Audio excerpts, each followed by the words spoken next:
Kami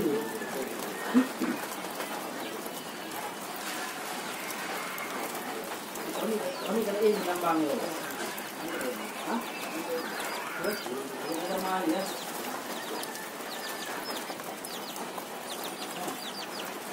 Gua sama